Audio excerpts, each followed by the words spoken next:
Les 6h48. Europe 1, bonjour. Alexandre Lemaire et Omblin Roche.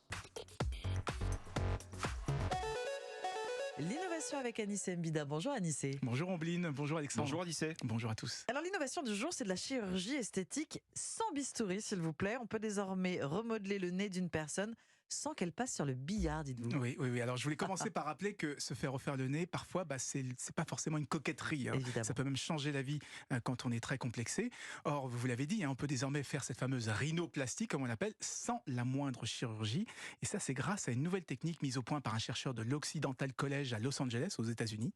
Et c'est presque magique, puisqu'on remplace le bistouri par de l'électricité. En fait, il a découvert qu'en faisant passer un courant électrique dans le cartilage, ça le ramollit, il va devenir tout mou.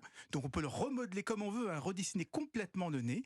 Et une fois que le courant s'arrête, le cartilage va se rigidifier progressivement et le nez va garder sa nouvelle forme. Donc il n'y a pas d'anesthésie générale, il n'y a pas d'os cassé, on ressort en quelques minutes, alors qu'avec une rhinoplastie classique, on met plusieurs semaines à cicatriser. Et c'est très important parce que c'est une des opérations les plus courantes aujourd'hui, mais c'est aussi une des plus lourdes en termes de récupération. Quelle est la différence avec les rhinoplasties par injection, dont on parle beaucoup d'ailleurs sur les réseaux sociaux en ce moment? Alors, c'est pas du tout la même chose, c'est vraiment différent. Là, on remodèle vraiment tout le cartilage, alors qu'avec des injections, on ajoute simplement un gel à certains endroits pour masquer une bosse, pour changer la courbure du nez. En plus, c'est une opération temporaire, alors que là, on parle d'une opération qui est permanente. Alors, il faut quand même noter que ça fonctionne uniquement sur du cartilage. S'il y a un problème avec l'os, s'il est trop long, trop court, ou qu'il faut changer sa forme, là, on n'aura pas le choix. Il faudra passer au bistouri.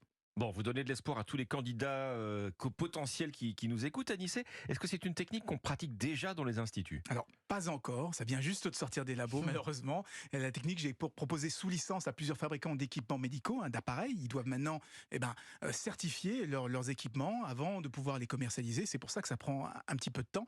En tout cas, c'est le principal avantage de cette technique, c'est d'éviter d'aller au bloc opératoire. Donc, ça devrait coûter à la fois moins cher pour les médecins et pour les patients. Merci Anissé. Europe 1, bonjour.